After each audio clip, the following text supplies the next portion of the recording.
오늘 우리에게 주시는 하나님의 말씀입니다.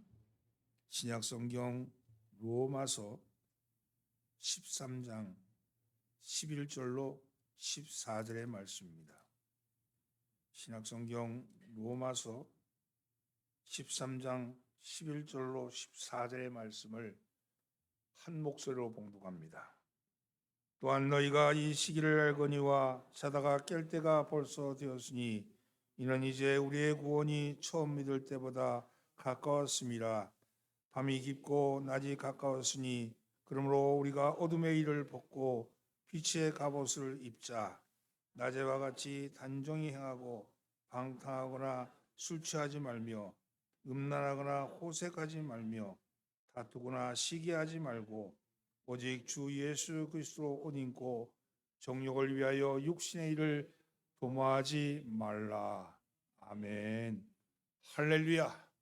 오늘도 예배에 참여하신 여러분들을 주의 이름으로 환영합니다. 옆에 있는 사람 인사 나누시죠. 잘 나오셨습니다. 앞뒤로 인사하면서 은혜 받읍시다.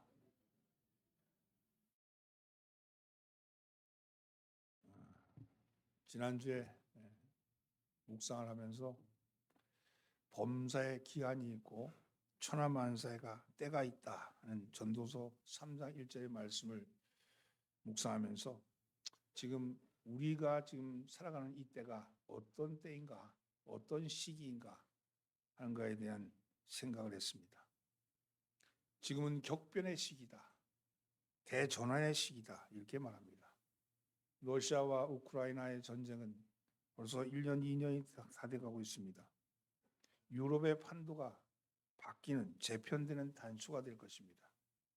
이스라엘과 하마스의 전쟁은 수많은 생명들이 죽음으로 몰아가고 있습니다. 이 땅에서 길게 살아봤자 100년밖에 못 사는 우리들, 인간들이 그 인류가 탐욕의 전쟁으로 말미암아 생명의 가치들이 말살되고 있는 이 시기, 이런 것을 참혹하게 보고만 있어야 합니다. 다시 등장한 미국의 트럼프 대통령은 어디로 튈지 모르는 예측 불허의 광기, 그 광기 앞에 전 세계가 숨죽이며 떨고 있습니다. 개발도상국에서 태어난 아버지, 그 아버지와는 달리 태어날 때부터 선진국에서 태어난 우리 젊은이들은 꿈을 잃어버리고 암담한 미래를 바라보면서 어찌할지 몰라 하고 있는 것이 현실입니다. 자녀 세대와의 소통의 길을 잃어버린 기성세대들은 다들 지쳐서 넋 놓고 그렇게 넋을 놓고 있습니다. 자기 자신도 책임지기가 버거운 젊은이들은 가정을 책임지기가 두려워서 결혼을 포기하고 기피하고 있으며, 결혼하여서도 보육비와 교육비의 걱정에 출산을 미루고 있는 것이 오늘의 현실입니다. 자녀를 가진 부모들은 맞벌이를 해야지 겨우 교육다운 교육을 시킬 수 있는 실정, 그런 것이 오늘 우리가 살아가는 이 땅의 모습들입니다. 공사 현장에서는 젊은 일꾼을 구하지 못해서 나이든 인부들이 움직이고 있고, 예전에는 거리에서 한두 명 만날까 말까 했던 그런 외국인들이 거리를 활개치며 다니고 있는 것이 오늘의 우리의 삶의 자리입니다. 오늘 우리가 살아가는 이 시대는 기존의 가치가 무너지고 새로운 가치는 아직 세워지지 않은 듯합니다. 정신문화를 선도했던 종교의 권위는 땅에 떨어졌으며, 일반인들은 더 이상 교회를 거룩한 것으로 인정하지 않고 있는 현실이죠. 심지어 교회를 존경하기는커녕 공격을 가하는 일도 생기고 있습니다. 바로 이러한 때, 이러한 시기가 바로 우리가 살아가는 시기다, 이렇게 말할 수 있습니다. 이러한 때 우리는 무엇을 해야 하는가? 이러한 때 이 시기에 우리는 어떻게 살아야 하는가 하는 것이 오늘 우리에게 주신 하나님의 음성입니다. 이 시기, 이러한 때 어떻게 살라고 말씀하시는가? 먼저는요, 살피라고 말씀합니다. 잘 살피라고 말씀합니다. 무엇을 살피나? 시기를 살피라고, 이 시기를 살피라고 말씀합니다.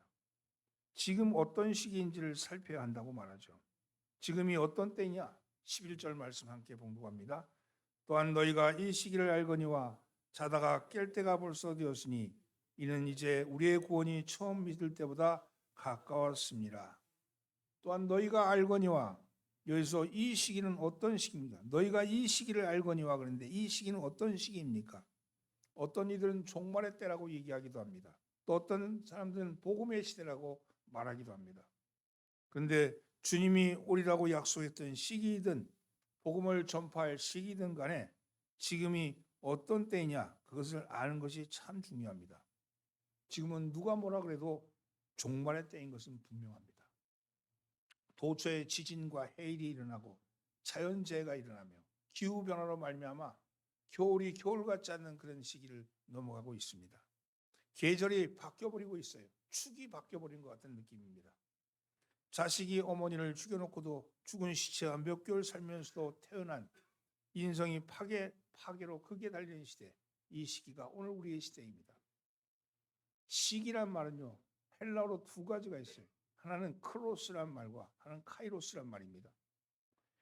크로스란 말은 자연적으로 흘러가는 시간을 의미하고 카이로스란 말은 의미를 부여하는 때를 말합니다. 크로노스는 365일이라는 자연 질서 속에서 수평적으로 흘러가는 과거, 현재, 미래로 흘러가는 것을 크로노스라고 그러는데 카이로스는 그 때입니다. 때. 어느 한 때. 저는요. 여러분 중고등부 다닐 때 그 토요 집회라는 게 있잖아요. 근데 토요 집회 때마다 우리 학생들이 모여서 토론회를 해요. 근데 토론회인데 제가 가장 큰 의문이 뭐였냐면 아니 2000년 전에 죽으신 예수께서 어떻게 2000년 후에 태어난 나의 죄를 사했을까? 2000년 전에 죽었던 예수가 2000년 후에 태어난 나의 죄를 어떻게 사할 수 있을까? 하는 게 첫 번째. 두 번째는요. 할아버지가 예수를 믿고 아버지가 예수를 믿고 내가 예수를 믿고 이렇게 믿는데 할아버지가 구원을 받았으면 죄가 유전된다 그랬으니까 의도 유전될 거 아닌가. 할아버지가 예수를 믿었으면 할아버지가 의롭게 구원을 받았으면 그 자식은 자연스럽게 유전되어서 구원받지 않았을까? 근데 왜 죄는 유전되는데 의는 유전되지 못할까? 그게 고민. 쓸데없는 고민 같죠. 근데 고등학교 때는 그 창성에게 그게 큰 고민이었어요. 아니 도무지 풀리지가 않는 거예요. 이성적으로 풀리지가 않는 거예요. 여러분 풀렸습니까? 이런 거 이게 카이로스라는 말을 알고 나서 그때 비로소 깨달았어요. 하나님의 때는요 흘러가는 과거, 현재, 미래로 가는데 현재에서 과거로 돌아갈 수 없잖아. 타임머신을 타지 않는 이상은. 그렇죠. 미래에서 현재로 올 수가 없잖아요. 그건 과거는 지나가 버리는 거잖아요.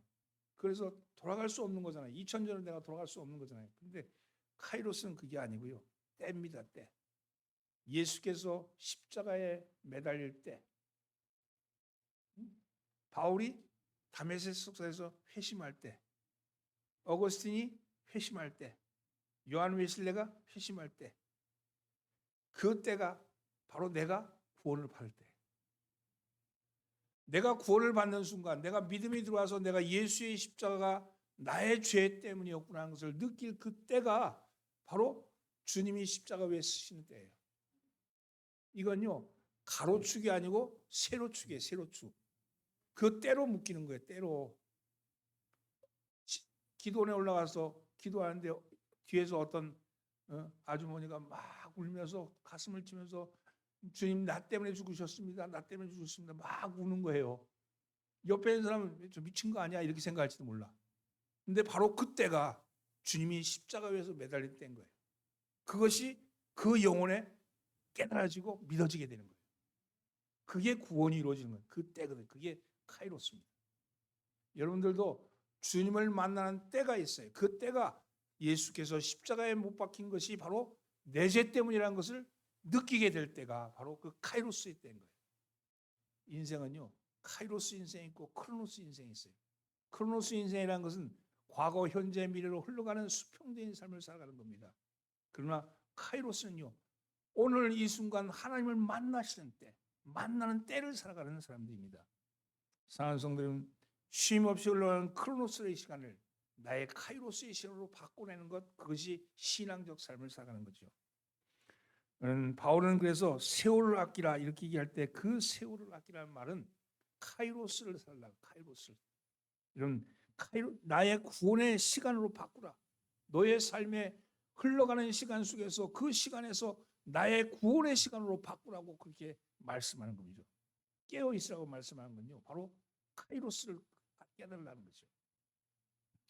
오늘 말씀은 이 시기를 알아야 한다고 말합니다. 이 시기를 설명하면서 자다가 깰 때라고 얘기하죠. 자다가 깰 때가 벌써 되었다고 얘기합니다. 죄악에 잠에서 깨어나야 합니다. 육신의 안에 잠에서 깨어나야 합니다. 게으름과 태만의 잠에서 깨어날 때가 되었다고 말합니다. 지금 너희가 깨어날 때가 되었다. 카이로스가 되었다고 말씀하는 거죠. 농부는 그 시기를 지혜롭게 행동해야 하지만이 농부는 그 때를 아는 농부만이 그 시기를 제대로 아는 시기죠. 마찬가지로 성도도 이 시기를 바로 알아야지 하나님 앞에 지혜롭게 살 수 있습니다. 우리가 살고 있는 이 시기는 자다가 깰 때입니다. 이것은 죄악의 잠에서 깨어 일어날 때가 되었다고 말씀합니다. 이 잠은 어떤 잠입니까? 영적인 잠, 도덕적인 잠, 죄악의 잠, 영적인 사망의 잠을 의미합니다. 이것은 또한 게으름과 태만, 현세와 유욕에 빠지는 것, 육신의 일에 도취되어서 신령한 일을 등한시하고 방관하고 무시하고 잊어버린 상태, 이 잠에서 깨어나야 된다고 말씀합니다. 잠자는 자는요, 무감각하고 무활동적입니다. 말해도 알아듣지 못합니다. 이와 같이 하나님께서 말씀하시는데 그 말씀에 자극을 받아도 깨닫지 못하는 것, 그것이 잠든 상태죠. 진리가 우리의 심령을 두드려도 감각이 없는 상태입니다. 말씀이 나에게 많은 말씀이 오는데 그 말씀이 그냥 흘러가는 말씀으로 지나가고 마는 거죠. 그 말씀은 마치 크로노스와 같이 그냥 흘러가는 거. 그 말씀이 내 영혼을 찌르고 내 마음을 각성시킬 때, 카이로스가 될 때 깨어날 수 있다는 것이죠. 여러분, 잠자는 사람은 깨어나야 합니다. 그래서 예수님은 제자들을 향해서 깨어 있으라고 말씀하신 거죠. 왜 깨어 있어야 합니까? 데살로니가전서 5장 4절로 6절 말씀. 형제들아, 너희는 어둠에 있지 아니하며 그날이 도적같이 너에게 임하지 못하리니 너희는 다 빛의 아들이요 낮의 아들이라. 우리가 밤이나 어둠에 속하지 아니하나니 그러므로 우리는 다른 이들과 같이 자지 말고 오직 깨어 근신할지니라. 깨어 있으라고. 너희는 어둠에 있지 아니하다고. 너희에게는 그날이 도적같이 임하지 아니할 거라고. 너희가 깨어 있어서 그날을 맞이하라고 그렇게 말씀하는 겁니다. 깨어 있어야 할 이유는 아침이 오기 때문입니다. 아침이 와서 일할 때가 되었음에도 불구하고 계속 잠을 자는 것은 무언가 잘못된 증거이죠. 여러분, 지금은 종말의 시대요. 예수 재림이 가까워진 시대입니다. 심판의 때가 점점 가까이 온다는 걸 알아야 합니다. 그래서 심판의 때, 역사의 종말을 구하는 이 순간에 나는 무엇을 준비해야 할 것인지, 어떻게 구원을 완성할 것인지, 더 나아가서 천국을 행하고 어떻게 들어갈 것인지에 대해서 생각하셔야 합니다. 왜 그렇습니까? 구원이 가까워졌기 때문에. 우리의 구원은 보증 구원입니다. 보증 구원. 구원이 보증되어 있는 거예요. 재림하는 날, 우리가 다시 부활하는 날, 그때 우리의 구원은 완성되는 거예요. 그 구원의 완성을 향해서 우리가 나가는 겁니다. 오늘 여러분 준비돼서 깨워서 나가시는 여러분 되기를 예수님으로 축원합니다. 옆에 있는 사람 인사하십시오. 깨어나십시오.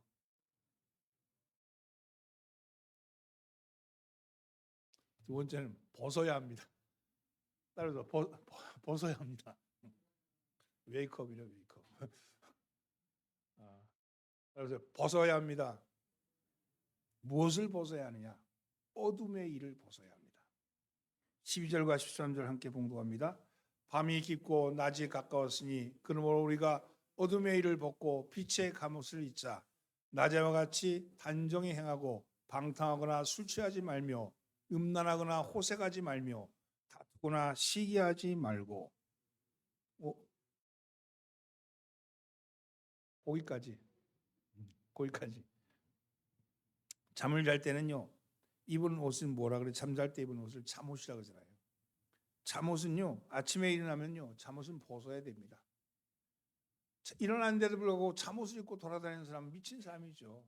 정신 나간 사람이죠. 여러분, 우리가 잠옷을 입는데 그 잠옷이 귀찮아서, 옷 벗기가 귀찮아서 하루 종일 입고 다니는 사람이 있으면 정신이 나간 사람이라고 그러겠죠. 여러분, 잠잘 때 입었던 옷은 과감하게 벗어야 합니다. 마찬가지로 우리가 벗어야 할 옷은 어둠의 옷입니다. 어둠의 옷이란 것은 우리가 구원받기 전에 입었던 삶의 자세, 생활의 제스를 말하죠. 우리가 구원받기 전에 살았던 삶에 행했던 일들, 그런 일들을 모두 벗어버려야 합니다. 본문에는요, 어둠의 일을 6가지로 얘기합니다. 6가지 얘기하는데 6가지 중에 첫째는요, 방탕과 술 취함입니다. 앞에 있는 방탕은요, 뒤에 있는 술 취함이 원인이 돼서 나타나는 결과예요. 두 개 짝 지운다면 술 취함으로 인해서 방탕함이 일어난다는 거예요. 이 방탕의 단어의 원어는 코모스인데, 이 코모스라는 뜻은 무엇이냐면 로마 시대 때 운동선수들이 승리해서 그 승리에 도취돼서 친구들과 함께 즐거운 퍼레이드를 하는 거예요. 길가를 다니면서 퍼레이드를 하는데 긴 행렬을 말할 때 그걸 코모스라고 해요. 축하 잔치예요. 근데 그거의 결과가 어떻게 되냐? 그걸 술을 먹고 그 남녀들이 뒤섞여서 물나는 행위를 하는 거예요. 술 취하지 말라는 것은 바로 그 술 취함을 말미암아 코모스가 방탕이 돼버린 거예요. 방탕이. 그래서 술이 문제죠. 일제 강점기에 일본인들이 우리나라 사람 민족의 정신을 말살시키기 위해서 술을 빚어서 먹이고 동네마다 고돌이라는 화투를 보급했다 그래요. 그래서 우리나라에 술판을 벌여주고 화투장을 들고 앉아서 있는 것은 다 일제시대 때 이루어진 그런 습관이라 그럽니다. 우리 민족이 본래부터 술을 좋아하는 민족인 해도 늘 그렇게 술판을 벌리고 살지는 않았다는 거예요. 근데 일제시대 때는 바로 술판을 만들어냈다는 거예요. 그리고 고돌이를 보급해가지고 화투를 통해가지고 가사를 탕진시켰던 그런 일이 벌어졌다는 거죠. 여러분, 술 취하지 마셔야 합니다. 그래서 방탕하지 마셔야 합니다. 방탕과 술 취함은 버려야 될 옷입니다. 벗어버려야 할 옷이죠. 두 번째는요, 음란과 호색입니다. 음란과 호색도 마찬가지로 호색으로 말미암아 음란이 생기는 거예요. 색을 좋아함으로 인해서 음란이 생기는 거예요. 그래서 이것도 벗어야 될 악입니다. 하나님을 사랑하고 이웃을 사랑해야 될, 그래서 그 사랑의 당연한 감정, 그래서 서로 사랑하는 그 감정이 그것이 호색으로 나타나고 음란으로 드러난다는 거죠. 이것이 타락하면 그런 모습이 된다는 겁니다. 여러분, 이제는 동성끼리도 연애하는 그 아주 심각한 동성애가 심각한 문제로 대두되고 있지 않습니까? 여러분, 이런 거예요. 어렸을 때 중고등부 학생 때 정도면 청소년인데 우리 남녀공학이었잖아요. 남녀공학이 아니라 남자는 남자끼리, 여성은 여자끼리. 그래서 서로 그런 학교 다닐 때 보면 청소년기 남자는요 친구에 대해서 굉장히 그 좋은 뭐랄까 아주 깊은 어떤 사랑의 감정을 느껴요. 그걸 우리는 우정이라고 그러잖아요. 우정의 감정을 느끼는데 그거는 그 시기가 되면 동성끼리 오는 그런 감정이죠. 그 동성끼리 오는 그 감정이 있는데 이 감정이 그게 이제 졸업하고 나면 그 별거 아니야. 그때는 죽고 못 사는 사이였는데 지나고 나면 다 그냥 이성애로 돌아서요. 근데 그 시기가 되면 동성애적 감정이 생기는 시기가 있어요. 그런데 그거는 궁극적으로 보면 그건 동성애가 아니고 그거는 프렌드십, 우정이 깊어지는 거예요. 그런데 그거를 동성애적 감정이라고 그렇게 이야기하는 사회적 분위기가 되면 그게 마치 우정이 애정같이 느껴지는 거예요. 그리고 그것을 당연시 여기면서 동성애로 몰아가는 거예요. 오늘 이 시기가요. 청소년기에 어느 통계에 보니까 27%가 동성애래요. 근데 그건 동성애가 아니야. 원래 동성애적 성향을 가지고 있는 것은 아주 미미한데 그것을 마치 사회 분위기가 동성애로 몰아가는 그런 분위기로 만들어가고 있죠. 그리고 그것을 교육 안에서 그것은 당연한 거라고 얘기하는 그런 것이 되니까 이 사회에 지금 동성애적 분위기가 가는 거예요. 마지막 시대, 이 시대에 가져오면 두 가지가 나타나요. 하나는 페미니즘과 동성애예요. 이 두 개가 마지막 사회의 어떤 말기 현상으로 나타나는데 이것들이 이 시대를 끌어가고 있는 거죠. 이거로부터 우리 스스로가 그것으로부터 벗어버려야 될 옷들인 거죠. 여러분, 우리가 벗어버려야 될 것은 그러한 여러분 음란과 호색의 옷을 벗어버려야 합니다. 성경에는 분명히 금하고 있는 것인데 그 금하고 있는 것들이 지금은 막 그것을 자연스러운 현상처럼 그렇게 드러나고 있을 때 이 사회의 문제가 심각해지는 거죠. 세 번째 옷은요. 세 번째 어둠의 옷은 다투거나 시기하는 겁니다. 마찬가지로 시기가 원인이 돼서 다툼이 일어나는 거예요. 제가 감신대 대학원에 지금 강의하고 있는데 같이 강의하는 교수님과 같이 얘기를 하는 중에 그분도 목사님이죠. 목사님 하는 얘기가 당신네 교회는 김장을 안 한대. 자기가 교회를 개척해서 23년간 4년간 교회를 개척했는데 십몇 년 전부터는 김장을 안 한대. 그래서 왜 김장 안 하냐 그랬더니 김장만 하면 싸운대. 김장만 하면 싸운대. 김치가 좋네 나쁘네 맛이 있네 없네 그거 갖고 김장했던 사람들은 늘 상처를 받는데 그리고 여성계가 또 바뀌면 그 상처 받았던 사람이 또 저쪽에 상처를 준대. 그래서 김장만 하면 싸워서 그래서 할 수 없어서 우리 김장하지 맙시다 그랬대. 우리 사 먹읍시다. 차라리 김장 안 하고 사 먹는 것이 더 낫겠다고. 왜 거기 생겼을까요? 시기심이 바탕에 깔려 있는. 여러분 교회도 그 시기심이 있어요. 시기심이 바탕에 대해서 서로의 관계를 깨트리는 거죠. 다투지 말라는데 왜 다투냐? 시기심 때문에 그렇다는 거 아닙니까? 여러분 시기심의 옷을 과감하게 벗어버리기를 바랍니다. 교회 안에서 서로 열심을 내는 것은 좋은데 너무 경쟁하다 보면 그 경쟁이 치열해지고 그것이 목표를 잃어버리고 목적을 잃어버리고 과정에서 일어나는 그 원인으로 말미암아 오히려 목표했던 것을 오히려 놓쳐버리는 경우가 생긴다는 겁니다. 여러분 시기와 질투, 다툼과 분열을 가져오는 것은 하나님이 기뻐하지 않는 겁니다. 여러분 이러한 옷들을 벗어버리기를 예수님으로 축원합니다. 세상에 살면서 가졌던 그런 세상적인 옷들을 벗어버리고 과감하게 벗어버릴 때 하나님께서 기뻐하시는 역사가 나타날 줄 믿습니다. 옆에 있는 사람이 옷을 벗어버립시다. 셋째는 벗었으니까 입어야 합니다. 입어야 합니다. 무엇을 입어야 되느냐? 빛의 갑옷을 입으라고 말합니다. 예수 그리스도의 옷을 입으라고 말합니다. 예수 그리스도의 옷. 14절 말씀 함께 공부합니다. 오직 주 예수 그리스도 옷 입고 정욕을 위하여 육신의 일을 도모하지 말라. 옷을 입는다는 것은요 세 가지를 의미합니다. 첫째는요 신분입니다. 신분. 어떤 신분을 상징합니다. 사람이 어떤 옷을 입느냐에 따라서 그 사람의 신분을 나타내는 거잖아요. 경찰은 경찰복을 입고 소방수는 소방복을 입습니다. 여러분 의사나 간호사는 흰 가운을 입죠. 또 한국 사람은 한복을 입고 그리고 일본 사람은 기모노를 입고 중국 사람은 아우자이를 입죠. 이런 것들이 다 옷은 신분을 드러냅니다. 마찬가지로 예수 그리스도로 옷 입으라는 말씀은 예수 그리스도의 신분을 가져라. 즉 내가 옷 입는 것이 나는 예를 들면 성도의 옷을 입으면 성도의 모습으로 혹은 목사는 목사의 모습으로 그리스도인은 그리스도인의 모습으로 장로는 장로의 모습으로 자기 모습을 나타내라고 말씀하는 거죠. 여러분 우리는 예수 그리스도로 옷 입은 사람들입니다. 예수 그리스도의 성품으로 옷 입고 예수 그리스도의 삶으로 옷 입은 사람들이죠. 여러분 그 예수의 신분으로 옷 입으라고 말씀하죠. 두 번째는요. 옷은 품위를 의미합니다. 예수 그리스도로 옷 입고 산다는 말은 예수 그리스도의 품위를 지키고 그 품위에 걸맞는 삶을 살아가는 겁니다. 사실 입고 있는 옷을 보면 그 사람의 인성이나 인품이나 교양이나 성격을 짐작할 수 있잖아요. 옷차림이 단정하면 어딘지 모르게 교양이 있어 보이고요. 옷차림이 지나치게 화려하면 뭔가 사치하는 사람 같이 보이지 않습니까? 여러분 그 사람의 옷을 보면서 그 사람의 모습을 알듯이 우리 또한 우리의 품위를 옷으로 드러내라고 말씀합니다. 인격이 중요하죠. 인격. 그래서 베드로전서 3장 3절 이하에는 이렇게 말합니다. 너희의 단장은 머리를 꾸미고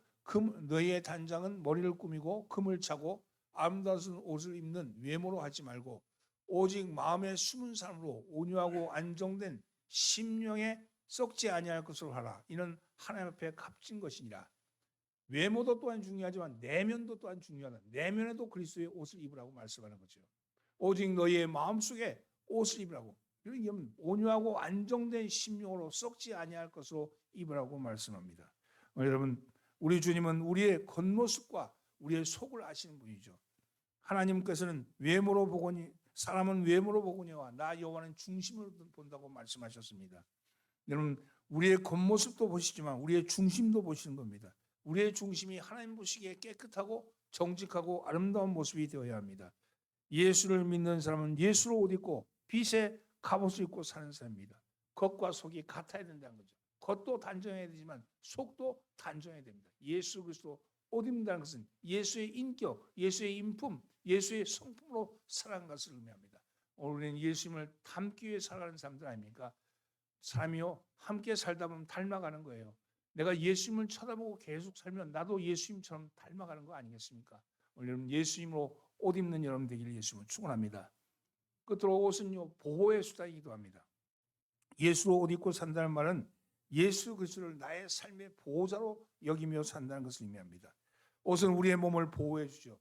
북극에 사는 에스키모인들은 추위를 견디기 위해서 털옷을 입고 털모자를 쓰고 털신을 신습니다. 몸을 보호하기 위해서죠. 우리가 옷을 입는 옷의 유래는 창세기 3장에서 시작되지 않습니까? 선악과를 따먹은 아담과 하와가 그들이 하나님처럼 되어보겠다고 그렇게 따먹었지만 여러분 그들이 보이는 것은 이제 보이지 않는 것은 보이지 않게 되었고 보이는 것만 보이게 되었는데 보이는 것이 무엇이었습니까? 수치스러운 자기의 몸이었습니다. 이 수치스러운 자기의 몸을 가리기 위해서 나뭇잎으로 가렸지만 해가 지고 해가 뜨는 순간 말라 비틀어져 수치가 다시 드러나고 말았습니다. 이것을 본 하나님께서 그들에게 가죽옷을 지어 입히셨습니다.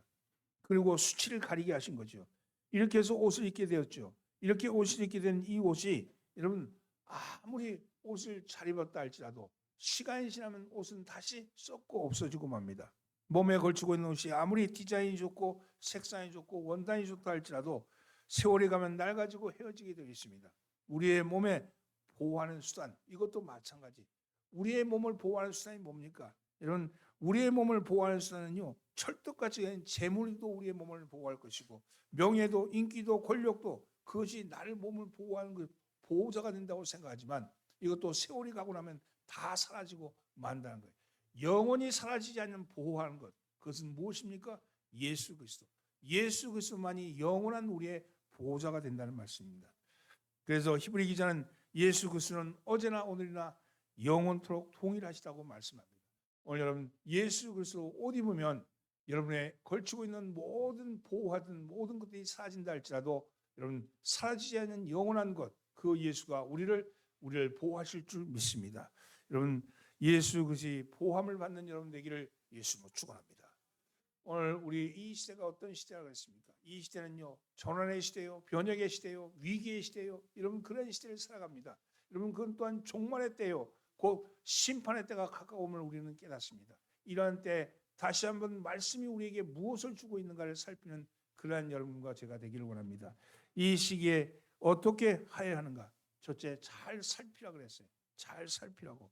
시기를 잘 살펴야 합니다. 이 시기가 어떤 시기인지 살펴서 내 시기, 크로노스가 아니라 카이로스의 때를 맞으셔야 합니다. 하나님이 나에게 주는 음성을 들을 수 있는 역사가 귀가 열려지기를 예수님으로 축원합니다. 두 번째는 벗어야 합니다. 어둠의 일들을 벗어야 합니다. 우리가 세상에 살면서 살았던 모든 행위들을 벗어내고 이제 그리스도로 옷 입으셔야 합니다. 예수 그리스도로 옷 입고 예수 그리스도의 보호하심과 예수 그리스도의 인도하심에 따라 살아가신 여러분 되시길 예수님으로 축원합니다. 오늘 여러분의 삶이 그런 삶이 되기를 주의 이름으로 축원합니다. 옆에 있는 사람 인사하시죠. 잘 입읍시다. 기도합니다. 하나님 이 어려운 시기 힘든 시기를 살아가는 저희들입니다. 하나님이여 이 시기 가운데서 아버지 하나님이여 우리의 눈을 열어서 잘 살필 수 있게끔 은혜 허락하여 주옵소서. 그래서 주님의 때를 깨닫게 하여 주시고 주님이 주신 말씀이 우리를 각성케 하여 주옵소서. 또한 예전에 살던 어둠의 일들을 벗어내게 하여 주옵소서. 우리를 잡고 있는 모든 어둠의 일들을 벗어내고 오직 주님이 우리에게 주셨던 그 일들을 행할 수 있게끔 역사하여 주옵소서. 방탕과 술 취함 그리고 음란과 호색 다투는 것과 시기를 벗어내게 하여 주시고 오직 주님으로 옷 입게 하여 주시기 원합니다. 예수 그리스도 옷 입음으로 인해서 우리의 삶이 주님의 신분을 드러내고 또한 우리의 삶이 주님의 품위를 드러내며 또한 우리의 삶이 주님의 보호하심이 안에 있는 모습이 되게 하여 주옵소서. 이 모든 말씀 우리를 구원하신 예수님의 이름으로 기도하옵나이다. 아멘.